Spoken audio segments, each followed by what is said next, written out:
Hello students, this is Prachi. Welcome to our channel. आज हम करने वाले हैं क्लास 12th फिजिक्स की इलेक्ट्रोस्टैटिक पोटेंशियल एंड कैपेसिटेंस की बैक एक्सरसाइज से क्वेश्चंस। तो अगर आपने इस चैप्टर की कोई भी वीडियो मिस हो चुकी है, कोई भी आपको कॉन्सेप्ट क्लियर नहीं हुआ है, तो उन सब का लिंक जो है वो डिस्क्रिप्शन बॉक्स में है। आप जाके प्लेलिस्ट को थ्रू कर सकते हैं। एज वेल एज आपको फर्स्ट चैप्टर की प्लेलिस्ट का लिंक भी आपको डिस्क्रिप्शन बॉक्स में मिल जाएगा। तो स्टार्ट करते हैं with very first question. Two charges 5 into 10 raised to power minus 8 coulomb and minus 3 into 10 raised to power minus 8 coulomb are located 16 centimeter apart. At what point या points on the line joining the two charges is the electric potential 0? Take the potential at infinity to be 0. अगर ये line ना भी लिखी होती तो भी हमें पता है कि इन्फिनिटी पर पोटेंशियल जो होता है वो 0 होता है। ठीक है, तो दो चार्जेस हैं, एक ये चार्ज है, एक ये चार्ज है। इनके बीच का जो डिस्टेंस है वो कितना है, 16 सेंटीमीटर। ठीक है, और ये चार्ज है मान लो A, ये चार्ज है मान लो B। It is 5 into 10 raised to power minus 8 coulomb minus 3 into 10 raised to power minus 8 coulomb. ठीक है, ये 16 सेंटीमीटर अपार्ट है। ओके, हमें बताना है कि किन पॉइंट पे इनका जो पोटेंशियल होगा वो क्या होगा, 0 होगा। ठीक है, अब इस चीज़ को हम ऐसे समझते हैं जैसे कि ये पॉजिटिव चार्ज है, ये नेगेटिव चार्ज है ना, और इनके बीच में ऐसे डिस्टेंस है। ओके, अब ये पॉजिटिव की वजह से कोई ना कोई यहाँ पर क्या बन रही होगी, इलेक्ट्रिक फील्ड बन रही होगी। ठीक है, कुछ इस तरीके से बन रही होगी, ऐसे निकल रही होगी। तो मान लो इस रीजन में कुछ ऐसे बन रहा है, और ये 5 है तो मान लो ये थोड़ी ऐसे बड़ी बन रही है। ठीक है, और ये 3 है तो 3 है तो ये इसकी जो होगी इलेक्ट्रिक फील्ड कुछ इस डायरेक्शन में होगी और इसकी इलेक्ट्रिक फील्ड कुछ ऐसे बन रही होगी। 3 है तो थोड़ी कम बन रही होगी। इनके इस पॉइंट पे जो होगी इलेक्ट्रिक फील्ड 0 होगी, तो इस पॉइंट पर उनका जो पोटेंशियल होगा वो क्या हो जाएगा, 0। तो यानी कि यहाँ पे एक हम कह सकते हैं उनका पोटेंशियल 0 हो सकता है। ठीक है, एक केस ये बनता है, केस फर्स्ट। ठीक है, दूसरा केस ये भी तो बनता है कि ये पॉजिटिव है तो और 5 है और ये और भी ज़्यादा बड़ा हो सकता था, है ना, कि ये पॉजिटिव है, ये नेगेटिव है, ये इस तरीके से है, ये और भी ज़्यादा ऐसे बड़ा हो सकता था। लेट इट बी, ये कहीं कुछ इस तरीके से ऐसे बड़ा होता, इतना बड़ा होता। ठीक है, और ये जो है वो कुछ ऐसे होता। ठीक है, तो इस पॉइंट पर जाके इलेक्ट्रिक फील्ड 0, तो यहाँ पे भी पोटेंशियल क्या हो सकता था, 0 हो सकता था। ठीक है, तो ये हो गया केस 2, यानी कि केस पहला जब पॉइंट इनके लाइन के बीच में आ रहा है, केस सेकंड जब इनका जो पॉइंट है लाइन के राइट हैंड साइड पे आ रहा है। मेरा क्वेश्चन आपसे ये कि क्या ये पॉइंट लेफ्ट पे आ सकता था? नहीं आ सकता था। क्यों नहीं आ सकता था? क्योंकि ये पॉजिटिव, ये वाला बड़ा चार्ज है, यहाँ पे देख सकते हो 5, और ये छोटा चार्ज है। छोटा सिर्फ इतना ही रह सकता है ना, तो इतना बड़ा नहीं हो सकता कि इसकी फील्ड को भी यहाँ पर जाके कैंसिल कर दे, राइट। तो ये बड़ा है, ये छोटा है, जिसकी वजह से ये जो पॉइंट होगा वो इधर ही आ सकता है, इस साइड नहीं आ सकता। तो हम पहले फर्स्ट केस की कैलकुलेशंस करेंगे, फिर हम सेकेंड केस की कैलकुलेशंस करेंगे। तो सबसे पहले तो हम इन सभी यूनिट्स को ऐसे यूनिट में ले आते हैं। ये 16 सेंटीमीटर है तो लेट इट बी 0.16 मीटर हो जाएगा। तो पहला पॉइंट हम मान लेते हैं C, यहाँ पर मान लेते हैं कि जहाँ पर पोटेंशियल क्या होगा, 0 होगा। ठीक है, ये पॉइंट मान लेते हैं यहाँ से x मीटर के डिस्टेंस पे है, तो ये B वाला जो पॉइंट होगा वो यहाँ से कितने डिस्टेंस पे होगा, 0.16 माइनस x डिस्टेंस पे होगा। ठीक है, तो पोटेंशियल एट C हम निकाल रहे हैं जो क्या है, 0 है। तो this potential should be first की वजह से जो पोटेंशियल आ रहा है, सेकंड की वजह से जो पोटेंशियल आ रहा है, उनका सम यहाँ पे क्या होगा, 0 होगा। तो potential due to A plus potential due to B, वो यहाँ पर क्या हो जाएगा, potential at C will be 0। ठीक है, तो पोटेंशियल का क्या फॉर्मूला रहता है आपके पास, 1/4 pi epsilon naught source charge, यानी कि ये वाला चार्ज, तो इसको आप Q1 मान लो, इसको आप Q2 मान लो। ठीक है, सोर्स चार्ज अपॉन में यहाँ से लेकर यहाँ तक का डिस्टेंस, दैट इज x। ठीक है, फिर plus 1/4 pi epsilon naught VB का source charge is Q2 and यहाँ से लेकर यहाँ तक का distance is 0.16 minus x is equal to 0। ठीक है, अब दोनों में से क्या कॉमन आ रहा है, 1/4 पाई एप्सिलॉन नॉट कॉमन आ रहा है। Q1 की वैल्यू पुट कर दो, 5 into 10 raised to power minus 8 upon में x। Q2 की वैल्यू पुट कर दो, -3 into 10 raised to power minus 8 upon 0.16 minus x। Is equal to 0। अब इनमें से भी क्या कॉमन आ रहा है, 10 की पावर -8 है ना, तो ये हो गया 10 की पावर -8 अपॉन में 4 पाई एप्सिलॉन नॉट, यहाँ आ गया 5 अपॉन में x -3 अपॉन में 0.16 minus x is equal to 0। अब ये पूरी टर्म यहाँ पे मल्टीप्लाई में या इधर आके डिवाइड हो जाएगी, तो 0 डिवाइड बाई समथिंग इज 0, तो क्या बचा आपके पास, सिर्फ ये पोर्शन बचा। अब इसको सॉल्व करने के लिए हम क्या करेंगे, इसको हम राइट हैंड साइड पे ले जाएंगे, क्या बचेगा 5 अपॉन में x, ये माइनस इधर आके क्या हो जाएगा प्लस 3 अपॉन में 0.16 माइनस का x, ठीक है। क्रॉस मल्टीप्लाई कर देते हैं, ये हो जाएगा 3x और हम 5 को इससे मल्टीप्लाई करेंगे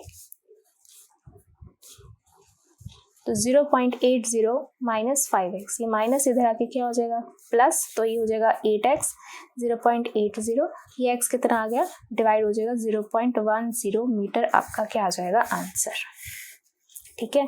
कि जो x है इनकी यहाँ से लेकर यहाँ तक ये कितना पड़ेगा 0.10 और बचा हुआ है कितना हो जाएगा 0.06 है ना, यहाँ से लेकर यहाँ तक हो जाएगा 0.10 मीटर और यहाँ से लेकर यहाँ तक कितना होगा 0.16 में से माइनस करेंगे तो क्या आएगा 0.06 मीटर, ठीक है। तो दोनों का सम हो गया 0.16 मीटर। तो ये हो गया पहला केस जब आपका C पॉइंट जो है वो इनके बीच में है, ठीक है, कि यहाँ पे पोटेंशियल 0 है। अब दूसरा केस लेते हैं, कौन सा वाला केस, जब जो ये पॉइंट है वो यहाँ ना होकर इस लाइन के राइट हैंड साइड में है, यहाँ पर है, ठीक है। तो उसको ड्रॉ कर लेते हैं एक बार के लिए। मान लो एक ये पॉइंट है, एक ये पॉइंट है, ठीक है, A पॉइंट है, B है, यहाँ पे चार्ज था, ठीक है, यहाँ चार्ज था। अब मान लेते हैं कोई पॉइंट C है, यहाँ पे पोटेंशियल इन दोनों की वजह से 0 है, ठीक है। अब इसको हम क्या मानते हैं, इसको हम मान लेते हैं कि यहाँ से फर्स्ट से लेकर यहाँ तक का डिस्टेंस x मान लेते हैं और ये कितना हो जाएगा, जब यहाँ से लेकर यहाँ तक आपको 0.16 मीटर दिया हुआ है तो यहाँ से यहाँ तक अगर आपने x माना है तो यहाँ से लेकर यहाँ तक कितना हो जाएगा x माइनस 0.16 मीटर, ये हो जाएगा, ठीक है।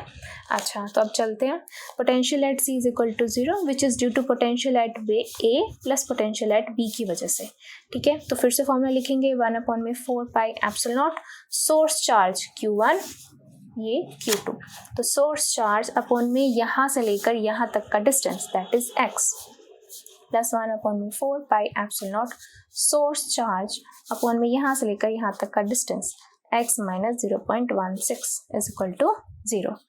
अब 1/4 pi epsilon naught common, Q1 की वैल्यू, x की वैल्यू, सॉरी x की तो वैल्यू नहीं है वो फाइंड करनी है हमको, Q2 की value x minus 0.16 is equal to 0। अब 10 की पावर -8 दोनों में कॉमन, वो भी कॉमन ले लेंगे, 4 पाई एप्सिलॉन नॉट, यहाँ बचा 5 अपॉन में x, यहाँ बचा -3 अपॉन में x minus 0.16 is equal to 0।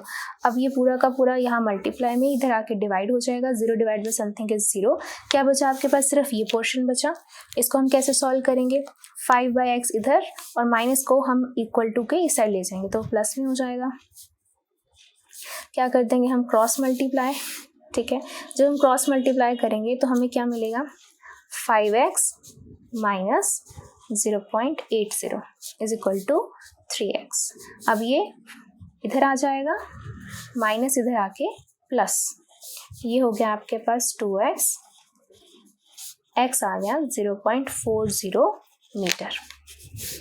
तो ये वाला x यानी कि जब पॉइंट आपका राइट हैंड साइड में होगा तो ये जो x होगा, first distance, first charge will be equal to 0.40 metre from this point, और सेकंड कितना हो जाएगा, इसमें से इसको हम माइनस कर लेंगे, ठीक है। तो इसमें से इसको जब हम माइनस करेंगे तो 40 में से 16 चले जाएंगे, कितना बच जाएगा 24, तो 0.24 मीटर ये हो जाएगा, ठीक है। तो ये था आपका फर्स्ट क्वेश्चन। चलिए करते हैं सेकंड क्वेश्चन। तो सेकंड क्वेश्चन क्या कह रहा है, a regular hexagon of side 10 centimetre has a charge 5 microcoulomb at each of its vertices, ठीक है। Calculate the potential at the centre of the hexagon. सबसे पहले हेक्सागन क्या होता है, हेक्स मतलब कि 6, गन्स मतलब कि साइड्स, जिस फिगर की जिस पॉलीगन की 6 साइड्स होती हैं उसे हम हेक्सागन कहते हैं। तो 6 साइड्स बना लेते हैं फटाफट से, ठीक है। तो इस तरीके से 1 2 3 4 5 एंड 6, ठीक है। तो ये हो गया आपका हेक्सागन। तो यहाँ पर हर पॉइंट पर कितना चार्ज पड़ा हुआ है, 5 माइक्रोकूलम का, ठीक है। और इसकी साइड कितनी है, 10 सेंटीमीटर, 10 10 10 10 सब 10 सेंटीमीटर है। तो अब 10 सेंटीमीटर है तो हम तो किस में लेंगे, मीटर्स में, तो 0.1 मीटर, 0.1 मीटर। तो ऐसे ही सारी क्या होंगे, 0.1 मीटर होंगी। और हर एक के ऊपर चार्ज कितना पड़ा है, 5 माइक्रोकूलम। तो ये हो गया Q1, Q2, Q3, Q5, Q6, सबके ऊपर जो चार्ज है Q1 से लेकर Q2 से लेकर Q3, Q4, Q5, Q6 सब पे चार्ज है 5 माइक्रोकूलम का चार्ज है, ठीक है। तो हमें बताना है इसके सेंटर पे कितना पोटेंशियल होगा। तो सेंटर कहाँ आता है, जब हम इस पूरे को क्या कर देते हैं, ज्वाइन कर देते हैं, और ये बचता है आपके पास centre, let it be O, ठीक है। आपको ये बताना है, तो पोटेंशियल एट O आपको कैलकुलेट करना है। तो पोटेंशियल एट O क्या होगा, potential due to first charge, second, third, fourth, fifth, sixth, सभी चार्जेस की वजह से जो पोटेंशियल क्रिएट हो रहा है वही होगा यहाँ पे, ठीक है। ओके, तो हम यहाँ लिख देते हैं कि potential due to first charge, potential due to second, potential due to third, fourth, fifth, sixth, इन सब की वजह से जो भी आएगा वो होगा पोटेंशियल एट O, ठीक है, ये होगा।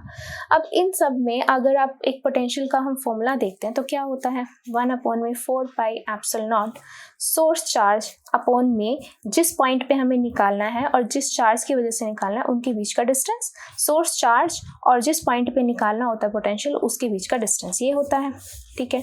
तो अब इन सब के अंदर 1/4 पाई एप्सिलॉन नॉट कॉमन होगा।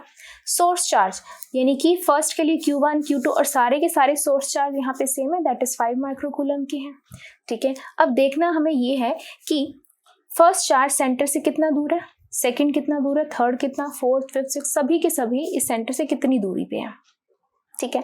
तो आपको पता होना चाहिए कि जो एक हेक्सागन होता है वो क्या है, वो 6 साइड्स वाला है, यानी कि जो सेंटर में जितना टोटल एंगल होता है वो कितना होता है, 360, जिसके 6 हमने पार्ट्स कर लिए हैं, हमने 6 इसके पार्ट्स कर लिए हैं। तो यानी कि दिस से 60 डिग्री 60 डिग्री 60 60 60 60, और ये क्या होता है, एक तरीके से सिमेट्री होती है, ये इसके इक्वल होता है, ठीक है। तो हम क्या कहेंगे कि ये एक क्या बनते हैं, ये एक इक्विलेटरल ट्राइंगल बनते हैं। तो ये 6 इक्विलेटरल ट्राइंगल्स होते हैं, ठीक है। अब इसकी एक साइड कितनी, 0.1 मीटर है, तो ये भी कितना होगा, 0.1 मीटर, 0.1 मीटर। तो हर एक जो चार्ज होगा वो सेंटर से कितनी दूरी पर होगा, 0.1 मीटर। तो यहाँ पे R जो है वो सभी के लिए 0.1 मीटर है, ठीक है। तो हम क्या करेंगे, यानी कि अब इन सब का जो है वो सेम आ रहा है, 1/4 पाई भी सेम है, चार्ज भी सेम है, ये भी सेम है। तो 6 बार लिखने की बजाय मैं क्या करूंगी, 6 कॉमन ले लूंगी एक बार के लिए और क्या लिख दूंगी, 1/4 pi epsilon naught source charge, that is सबका एक ही है, 5 माइक्रोकूलम। तो माइक्रो के लिए क्या लगाते हैं, -6 कूलम आ जाएगा, डिवाइड में R वो कितनी दूरी पे है, 0.1 metre is equal to V0। अब हम इसको कैलकुलेट कर लेंगे, ये हमारा पोटेंशियल आ जाएगा एट O, ठीक है। तो कैलकुलेट कर लेते हैं इसको, 6 इंटू इसकी क्या वैल्यू होती है, 9 इंटू 10⁻⁹, 5 इंटू 10⁻⁻6 अपॉन में 0.1, ठीक है। इसको हम कैलकुलेट करेंगे, तो जब हम इसे कैलकुलेट करेंगे वी विल गेट 30 एंड 9, तो ये हो जाएगा 270, है ना, 270, और ये पॉइंट एक और ऊपर चला जाएगा, तो ये हो जाएगा 10 की पावर 10 इंटू 10 की पावर -6, ठीक है। तो ये हो जाएगा 10 की पावर 4, और हमें ऐसे अच्छी नहीं लगती वैल्यूज लिखी हुई, तो हम यहाँ पे 2 डिजिट और ले जाएंगे आगे, तो 2.7 लिख देंगे, और यहाँ पे 10 की पावर 4 आ रहा था तो हम उसे 10 की पावर 6 बना देंगे, वोल्ट। इतने वोल्ट का पोटेंशियल क्रिएट होगा at this point O। This is your answer. तो ये था second numerical, second question of this chapter. चलिए करते हैं third question. So question third क्या कह रहा है, 2 charges 2 microcoulomb and -2 microcoulomb are placed at a point A and B 6 centimeter apart। तो ये है यहाँ से यहाँ पर, ये A पे चार्ज पड़ा है 2 माइक्रोकूलम का, B पे चार्ज पड़ा है -2 माइक्रोकूलम का और 6 सेंटीमीटर है, तो मैं डायरेक्ट लिख देती हूँ 0.06 मीटर की डिस्टेंस पर है। ठीक है, तो हमें फर्स्ट क्वेश्चन बोला गया है identify N equipotential surface of the system. Equipotential surface, तो याद करिए इक्विपोटेंशियल सरफेस क्या होता था, एज नेम इंडिकेट्स जिस सरफेस पे पोटेंशियल हर जगह पर क्या होता है, इक्वल होता है। ठीक है, तो हमें एक ऐसा इसका सरफेस क्रिएट करना है, एक ऐसा सरफेस बताना है जिस पर दोनों की वजह से वहां पर इक्वल पोटेंशियल क्रिएट होता हो। ठीक है, तो सबसे पहली बात तो ये देखिए, दोनों का जो मैग्नीट्यूड है बिल्कुल सेम है, तो पोटेंशियल क्या होता है 1/4 pi epsilon naught source charge upon में डिस्टेंस। ठीक है, अब दोनों का मैग्नीट्यूड सेम है, यानी कि दोनों की वजह से जो इलेक्ट्रिक फील्ड क्रिएट हो रही होगी वो बिल्कुल इक्वल क्रिएट हो रही होगी। तो यानी कि एट दिस पॉइंट उनकी इलेक्ट्रिक फील्ड यहाँ पे मीट हो रही होगी सेंटर पे बिल्कुल। ठीक है, तो यहाँ पर उन दोनों की वजह से पोटेंशियल बिल्कुल सेम होगा, या आप कह सकते हो दोनों पोटेंशियल यहाँ पर बिल्कुल क्या होंगे, 0 होंगे। ठीक है, तो अब ये जो हमें सेंटर में मिल चुका है, तो यहाँ पे हमें क्या क्रिएट कर सकते हैं, एक हम यहाँ पर प्लेन ड्रॉ कर सकते हैं। प्लेन मतलब कि एक हम शीट ड्रॉ कर सकते हैं, प्लेन ड्रॉ कर सकते हैं जो ए बी के नॉर्मल होगा, परपेंडिकुलर होगा। जैसे आप इसको ऐसे समझिए, इस तरीके से मैंने यहाँ पे रख दिया। ठीक है, अब क्या होगा, अब यहाँ से यहाँ तक का जो डिस्टेंस होगा वो सेम होगा, यहाँ से लेकर यहाँ तक का डिस्टेंस सेम होगा। ठीक है, और चार्ज भी दोनों सेम ही है, तो क्या होगा, चाहे आप यहाँ से डिस्टेंस ले लो वो भी इक्वल, यहाँ से डिस्टेंस ले लो तो भी इक्वल, तो हर जगह से डिस्टेंस सेम है, तो यानी कि हर वजह से पोटेंशियल जो होगा वो क्या रहेगा, बिल्कुल सेम रहेगा। तो मैं यहाँ पे क्या ड्रॉ कर देती हूँ, एक प्लेन ड्रॉ कर देती हूँ। ये मैंने एक प्लेन ड्रॉ कर दिया।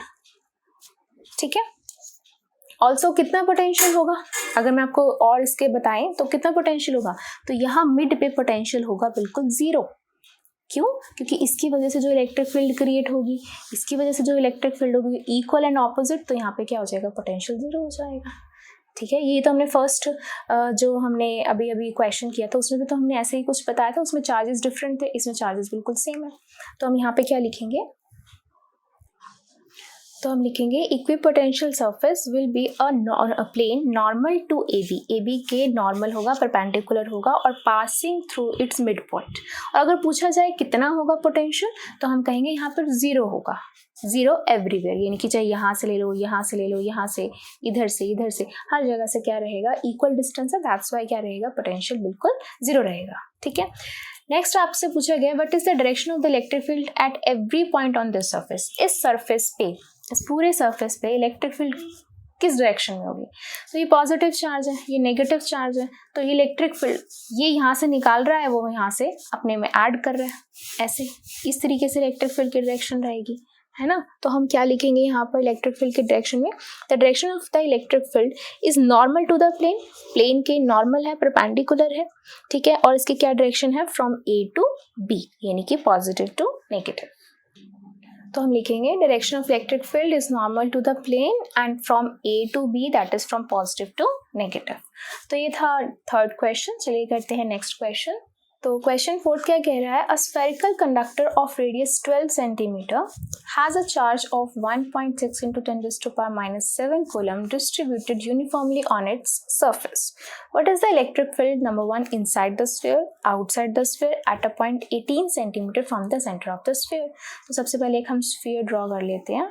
ये रहा एक स्फीयर, ठीक है, जिसका जो रेडियस है वो 12 सेंटीमीटर है। तो ये रहा रेडियस, हम डायरेक्ट लिख देते हैं 0.12 मीटर लिख देते हैं। ठीक है, इसको हमने चार्ज दिया है इतना, जो उसके सरफेस पे डिस्ट्रीब्यूट हो गया। हमें पता ही है कि जब भी हम एक कंडक्टर को चार्ज देते हैं तो वो चार्ज इसके अंदर रिसाइड नहीं करता, वो उसके सरफेस पर यूनिफॉर्मली डिस्ट्रीब्यूट हो जाता है। ये हमने कॉन्सेप्ट्स में पढ़ा था, राइट। ओके, तो ये यूनिफॉर्मली डिस्ट्रीब्यूट हो गया है। अब इन्होंने क्या क्वेश्चन पूछा है नंबर 1 कि electric field inside the sphere क्या होगी। तो हमें तो पता ही है, हमने फर्स्ट चैप्टर में भी ये पढ़ा, सेकंड चैप्टर में भी ये पढ़ा कि कंडक्टर के अंदर कोई चार्ज रिसाइड करता ही नहीं, रुकता ही नहीं है। अगर चार्ज ही नहीं है तो कंडक्टर के अंदर इलेक्ट्रिक फील्ड तो होगी ही नहीं। तो हम क्या लिखेंगे, zero electric field inside the conductor, inside the conductor, या ब्रैकेट में आप लिख सकते हैं स्फीयर। वाई? बिकॉज उसके अंदर चार्ज ही नहीं है। ठीक है, inside the sphere there is no charge and hence there is no electric field inside the sphere. ठीक है, बी पार्ट क्या कहता है, just outside the sphere. Just outside the sphere मतलब कि मान लो यहाँ पर ही बात कर रहे हैं, राइट? तो हमें पता है इलेक्ट्रिक फील्ड का formula, that is 1/4πε0 source charge upon में डिस्टेंस का स्क्वायर। ठीक है, तो अब यहाँ पर कई बच्चे कहेंगे कि मैम यहाँ पर आप ये ऐसे क्यों ले सकते हैं, रेडियस ये वाला हम क्यों ले रहे हैं? क्योंकि याद करिए, मैंने आपको पहले ही बताया था जब हम गॉसियन सरफेस करते थे, या हमने इस चैप्टर में भी बात करी थी कि अगर एक पॉइंट चार्ज उठाते हैं, हम इस पॉइंट चार्ज को उठाते हैं, ठीक है, इसको जूम करते रहो, इसको ओपन करते रहो।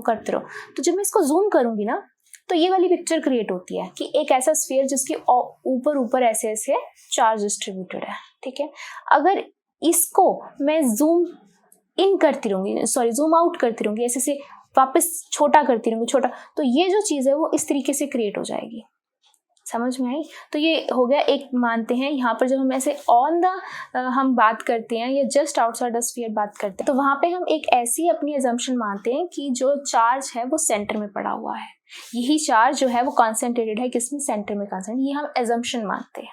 ठीक है, तो हम यहाँ पे निकालेंगे इलेक्ट्रिक फील्ड 1/4πε0 की वैल्यू आपको पता है, दैट इज 9 × 10⁹ ठीक है, सोर्स चार्ज कितना चार्ज है 1.6 × 10⁻⁷ कूलम है, और कितना रेडियस है 0.12, तो 0.12 का स्क्वायर। जब हम इसको सॉल्व करेंगे हमें मिलेगा 10⁵ न्यूटन पर कूलम।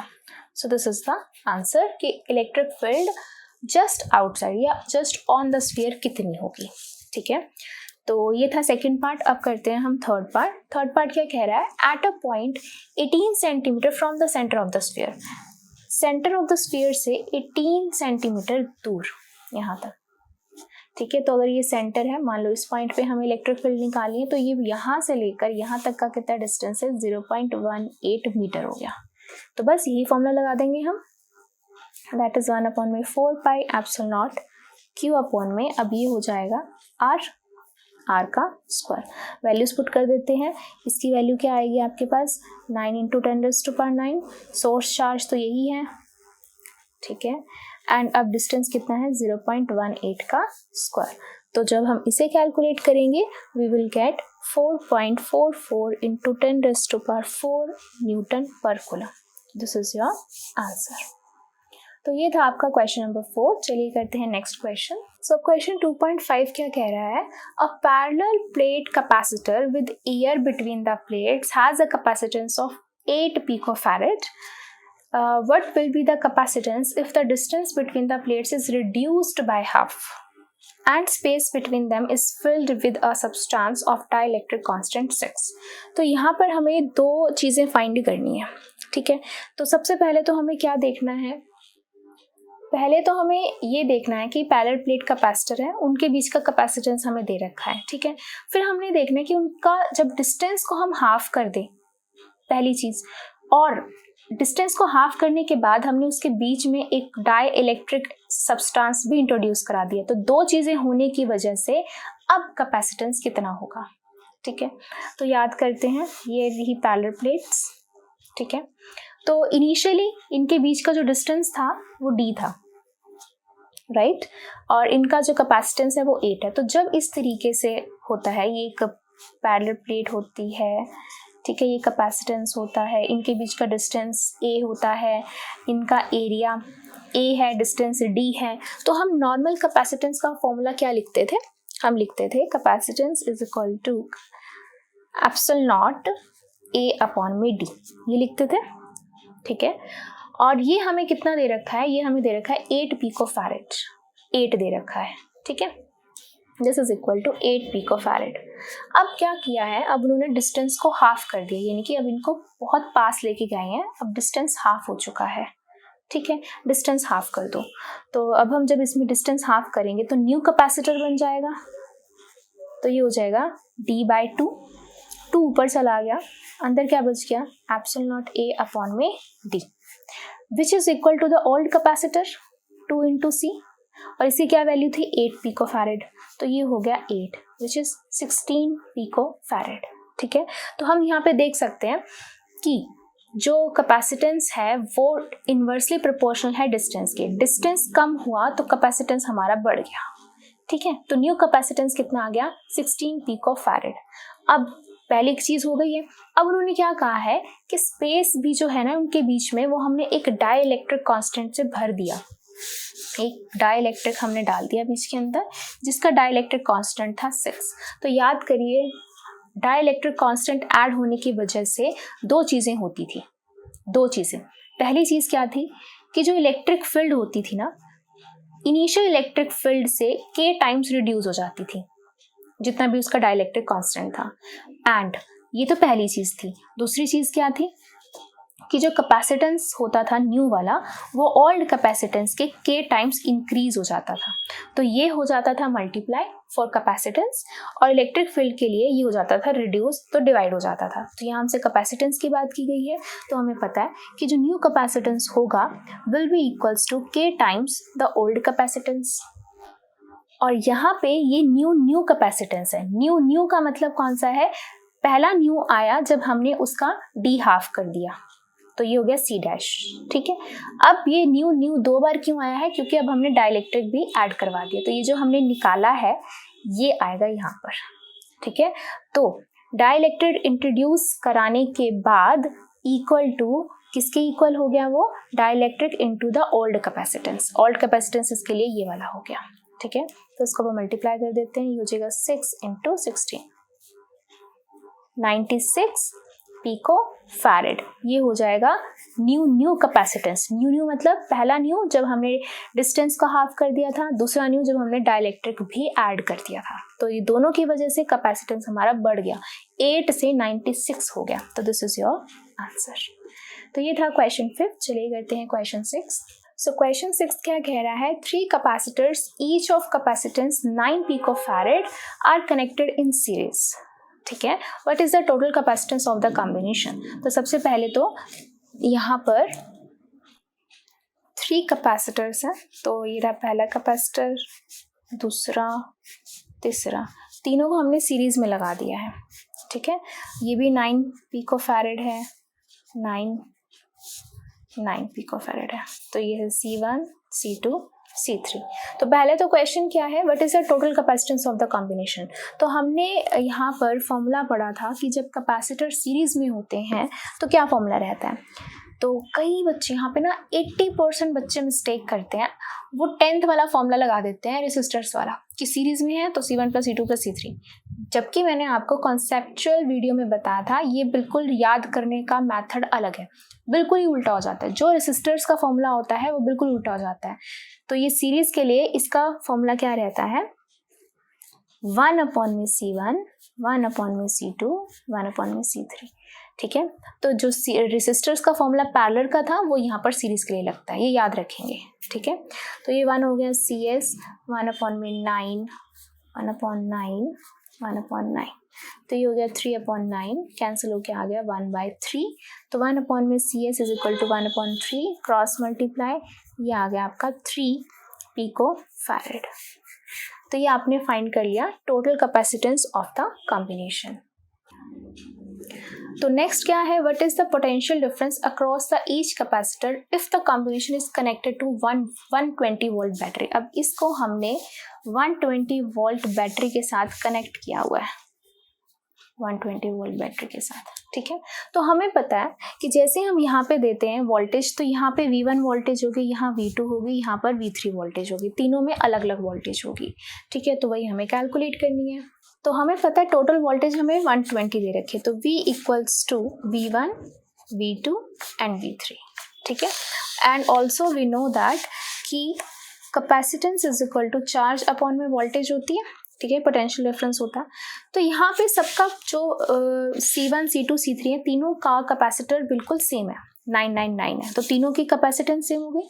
और हमें पता है सीरीज के अंदर चार्ज भी तीनों में सेम जाता है, यानी कि तीनों के पास जो वोल्टेज जा रही है वो बिल्कुल सेम है। क्रॉस मल्टीप्लाई करके देखो, V इक्वल्स टू Q/C। तो चार्ज चार्ज चार्ज, तीनों का चार्ज इक्वल है, तीनों का कैपेसिटेंस इक्वल है, यानी कि तीनों के पास वोल्टेज भी बिल्कुल सेम जा रही है। तो हम इसको ऐसे लिख सकते हैं, V इक्वल्स टू 3V, है ना, तीनों की वोल्टेज मिला के। ये टोटल वोल्टेज है 120, ये हो जाएगा 3V, डिवाइड होके 40 वोल्ट आ गया आपके पास वोल्टेज, यानी कि V1 के पास भी 40 वोल्ट जा रही है, V2 के पास भी 40 वोल्ट जा रही है, एंड V3 के पास भी 40 वोल्ट जा रही है। And this is your answer.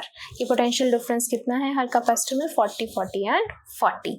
वैसे सीरीज में डिफरेंट होता है, बट यहाँ कैपेसिटेंस बिल्कुल सेम है, जिसकी वजह से तीनों में इक्वल जा रही है, ठीक है। तो ये हो गया आपका क्वेश्चन नंबर 6। चलिए करते हैं क्वेश्चन नंबर 7। तो अब करते हैं क्वेश्चन नंबर 7।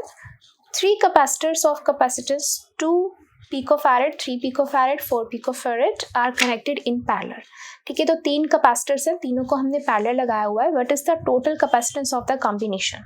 तो हमें पहले तो टोटल कैपेसिटेंस निकालना है कॉम्बिनेशन का। तो सबसे पहले तो ये हो गया पहला कैपेसिटर, ठीक है, ये हो गया दूसरा कैपेसिटर, और ये हो गया तीसरा कैपेसिटर। तीनों के तीनों इसमें है, पैरेलल में है, ठीक है। अब हमें इसका तीनों का कॉम्बिनेशन निकालना है। ये हो गया C1, this is 2 picofarad, C2 3 picofarad, C4 4 picofarad, ठीक है। तो इसका टोटल के लिए हमें पता है कि हमने फॉर्मूला पढ़ रखा है कि जब ये पैरेलल में होते हैं कैपेसिटर्स तो फॉर्मूला क्या रहते हैं, C1 plus C2 plus C3। Normal हम इसको प्लस करते हैं, तो टोटल कैपेसिटेंस क्या निकल के आएगा, 2 plus 3 plus 4 that is 9 picofarad. तो आप नॉर्मल पिकोफैरेड में भी अपना आंसर दे सकते हैं, और आप इसको फैरेड में लिखना चाहो तो क्या होता है 10 की power -12 farad. Now this is the total capacitance of the combination, ठीक है। सेकेंड पार्ट क्या कहता है, determine the charge on each capacitor if the combination is connected to 100 volt supply. अब ये वाला जो कनेक्शन है इसको हमने 100 वॉट सप्लाई के साथ इसको हमने कनेक्ट कर दिया है, ठीक है। अब हमने देखना है कि इसमें और इसमें कितना क्या जा रहा है, कितना चार्ज जा रहा है। Determine the charge. तो वी नो दैट कि जैसे ही पैरेलल कॉम्बिनेशन होता है कि जो चार्ज मान लो Q जा रहा है, तो जो Q चार्ज है अब तीनों ही सप्लाईज में अलग अलग जाता है। यहाँ पे Q1 जाएगा, यहाँ Q2 जाएगा, यहाँ पर Q3 चार्ज चला जाता है, राइट। तो अब हमें तीनों के लिए ही निकालना है।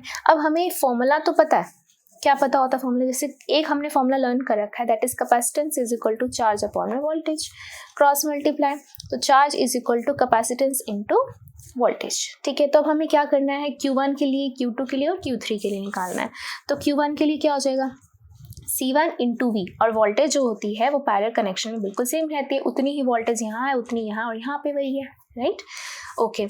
ऐसे ही Q1 के लिए निकाल लेंगे हम, ऐसे ही हम Q2 के लिए निकालेंगे, that is C2 into V, Q3 के निकालेंगे C3 इंटू V। अब हम इसकी वैल्यूज पुट कर देते हैं।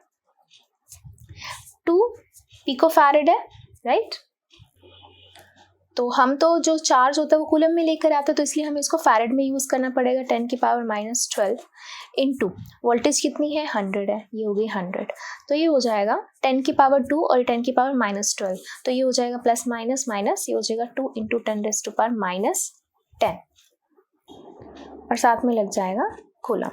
नेक्स्ट आता है अब आपके पास C2 इंटू V। तो C2 क्या है, 3 पिकोफैरेड, तो 3 into 10⁻⁻12 into voltage is again 100, तो ये क्या हो जाएगा 3 इंटू 10 की पावर -10 कूलम। C3 के लिए 4 पिकोफैरेड, तो 4 इंटू 10⁻12 इंटू 100, तो ये कितना हो जाएगा 4 इंटू 10⁻−10 कूलम। सो ये आ जाएगा तीनों ब्रांचेस में कितना कितना चार्ज गया है, Q1 Q2 एंड Q3। तो ये था आपका क्वेश्चन नंबर 7। चलिए करते हैं नेक्स्ट क्वेश्चन। तो क्वेश्चन नंबर 8 क्या कह रहा है, in a parallel plate capacitor with air between the plates each plate has an area of 6 × 10⁻³ metre square and the distance between the plate is 3 millimetre. Calculate the capacitance of the capacitor. If this capacitor is connected to 100 volt supply, what is the charge on each plate of the capacitor? तो एक parallel plate capacitor है, तो ये रहा एक parallel plate capacitor, ठीक है, okay, and इनके बीच में एयर है, ओके।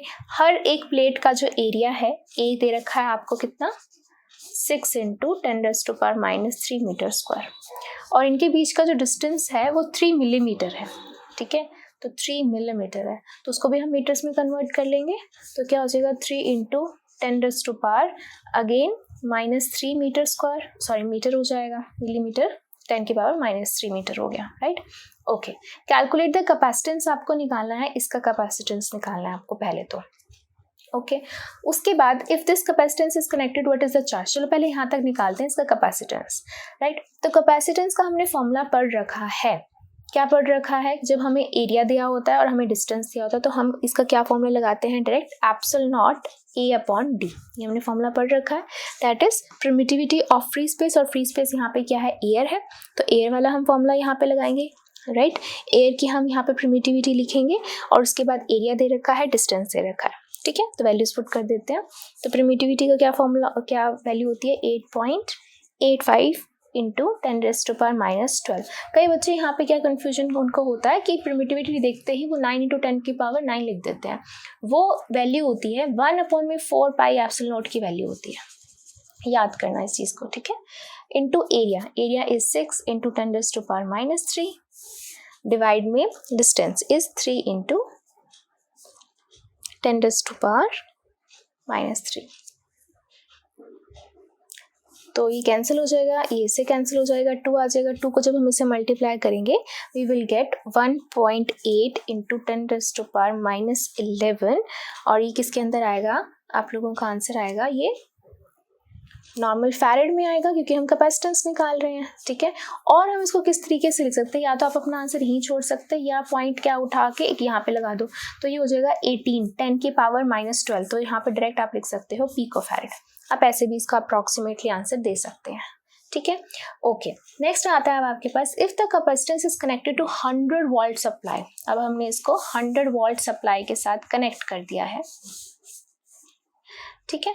और अब क्या है, what is the charge on each plate of the capacitor, दोनों प्लेट्स के ऊपर कितना चार्ज है, ठीक है।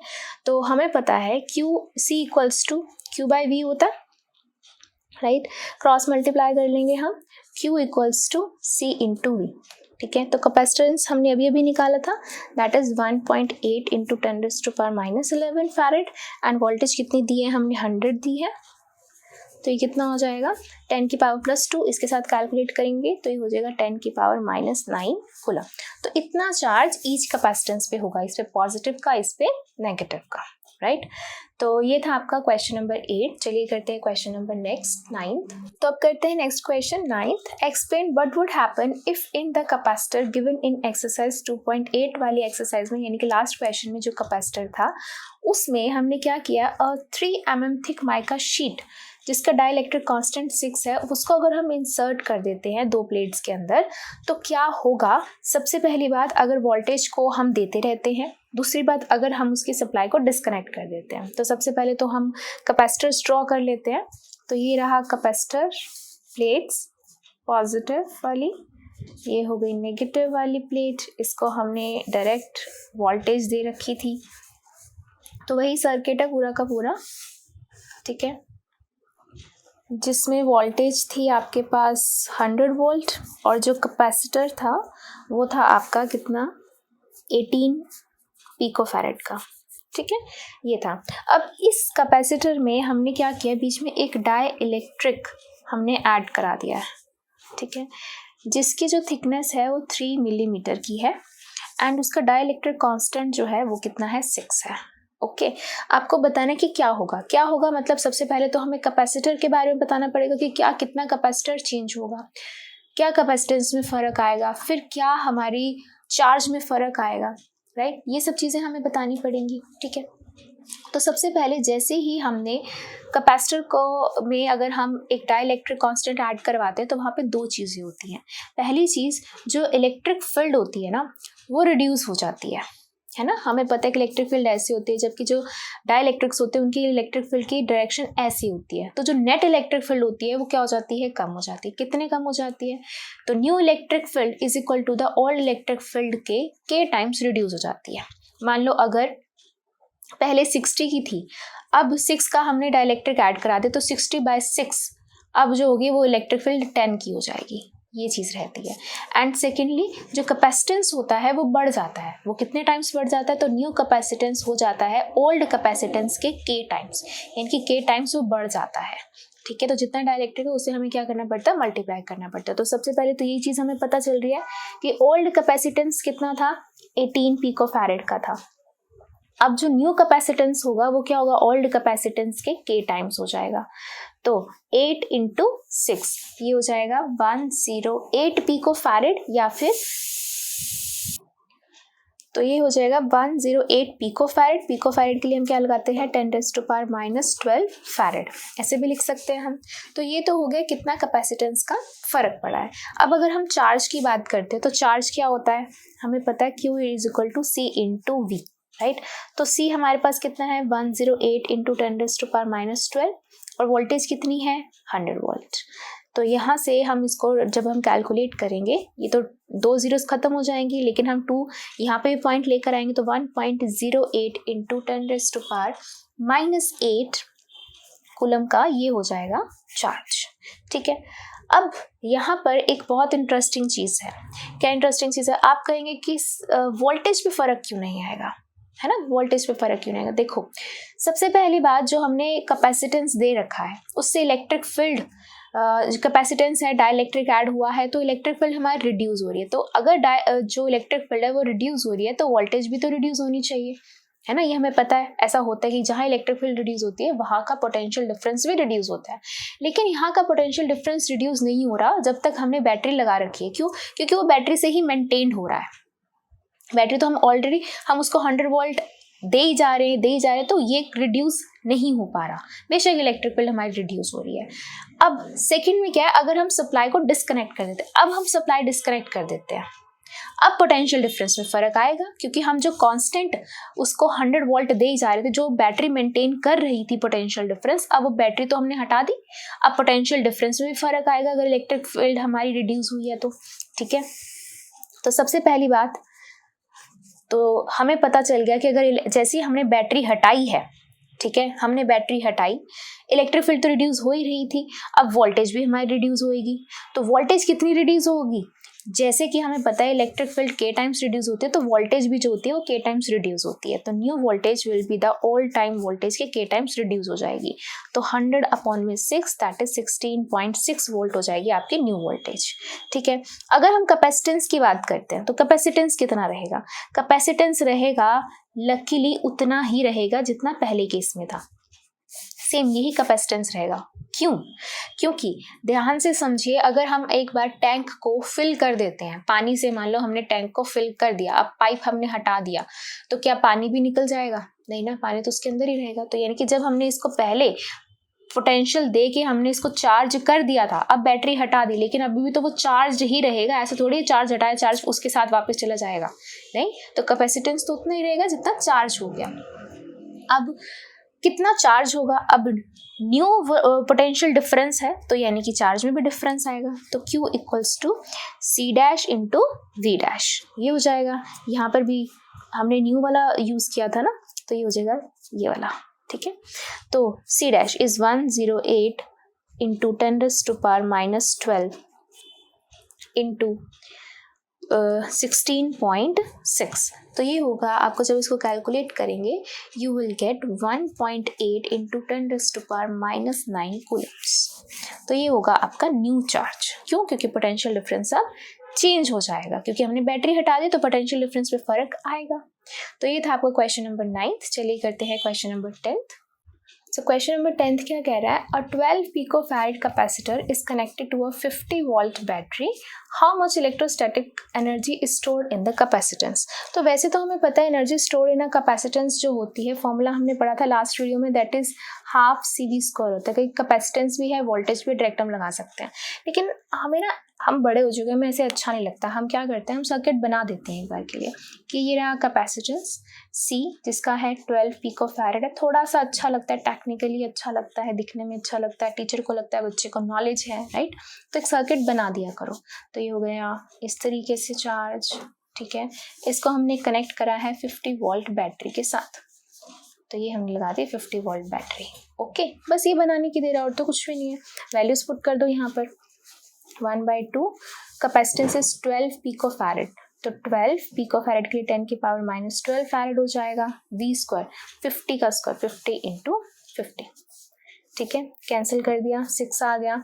इसको करा हमने 25 × 6, तो इस पूरे को कैलकुलेट करके आपके पास आएगा 1.5 × 10⁻⁻8, और साथ में आएगा एनर्जी है तो क्या लगेगा, जूल लगेगा, ठीक है। Very simple. एंड ये था आपका क्वेश्चन नंबर 10। चलिए करते हैं क्वेश्चन नंबर 11।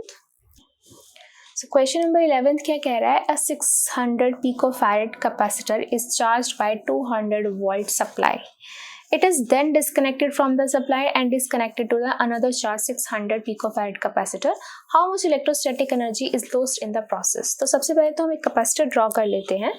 ये रहा एक कैपेसिटर जो एक वोल्टेज के साथ, सप्लाई वोल्टेज के साथ कनेक्टेड है, कितनी, 200 वोल्ट। और ये कितना है कैपेसिटर, इससे बना लेते हैं। ये जो कैपेसिटर है ये कितना है, 600 पिकोफैराड का है।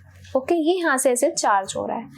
ओके, तो हमें बताना है कि जब हम इस कैपेसिटर को हम एक और अनचार्ज कैपेसिटर के साथ लगाते हैं और इसको ये कनेक्शन हटा देते हैं। अब मैं इस बैटरी को हटा देती हूँ और अब इस कैपेसिटर को एक और कैपेसिटर के साथ ऐसे कनेक्ट कर दिया, और यहाँ पर कुछ भी नहीं है सप्लाई के लिए, तो ये तो चार्ज्ड कैपेसिटर था जो चार्ज हो गया।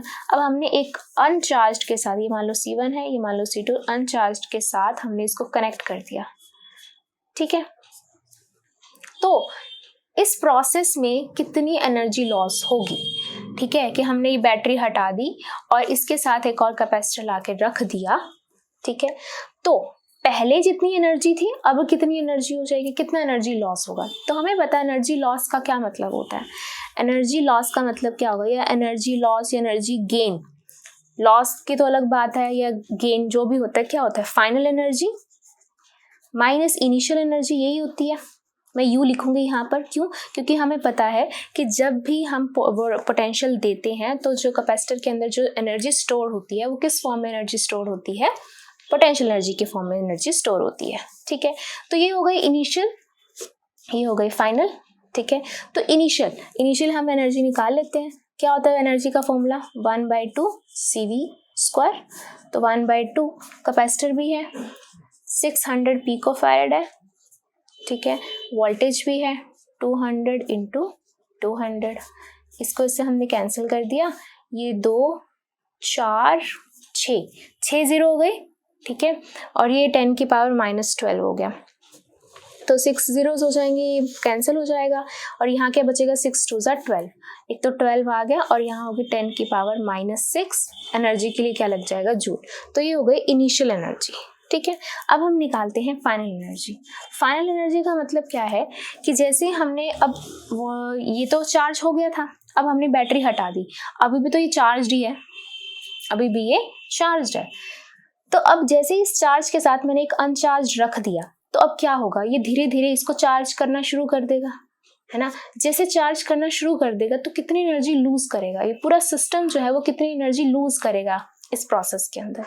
तो हमने देखा फॉर्मूला तो वही है, CV स्क्वायर ही है, लेकिन अब कैपेसिटर दोनों किस में लग गए हैं, सीरीज में लग गए हैं, तो यानी कि CS हो चुका है, ठीक है। वोल्टेज, टोटल वोल्टेज हमें चाहिए, वोल्टेज भी दोनों की कलेक्टिव चाहिए, V1 एंड V2 दोनों की प्लस चाहिए वोल्टेज, ठीक है। तो सबसे पहले तो हम कैपेसिटर निकालते हैं सीरीज में, कि सीरीज में क्या फॉर्मूला था। तो कैपेसिटर सीरीज के लिए था 1/CS और 1/C1 + 1/C2। तो 1/CS हो गया 1/600 plus 1/600, that is 2/600 कैंसिल होके आ गया 1/300, तो 1/CS is equal to 1/300 cross multiply, CS आ गया 300 पिको फैरेड, ठीक है। एंड वोल्टेज की अगर हम बात करते हैं तो वोल्टेज क्या होगी, V1 प्लस V2 होगी, ठीक है।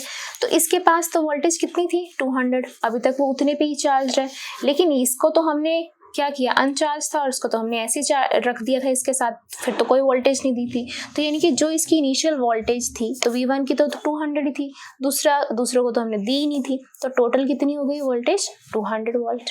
तो यही वैल्यूज हम यहाँ पुट कर देते हैं, तो ये हो जाएगी 1/2 300 पिको फैरेड के लिए 10 की पावर -12, टोटल कितनी होगी 200 इंटू 200। इसको इससे कैंसिल कर दिया, 2 4 6 0 एंड 3 2 6 इंटू 10 की पावर -6 जूल आ गया आपके पास। तो ये हो गई फाइनल एनर्जी, ये हो गई इनिशियल एनर्जी। तो फाइनल माइनस इनिशियल तो कितना आएगा, -6 इंटू 10 की पावर -6 जूल। तो ये हो गया एनर्जी लॉस। तो नेगेटिव साइन जो इंडिकेट करता है वो एनर्जी लॉस का साइन होता है कि इतनी एनर्जी हमने लूज करी है, तो नेगेटिव साइन का मतलब एनर्जी लूज का होता है, ठीक है। तो ये था आप लोगों का question 11। Thank you, that's all for this video. Next video में हम कवर करेंगे नेक्स्ट चैप्टर। Thank you.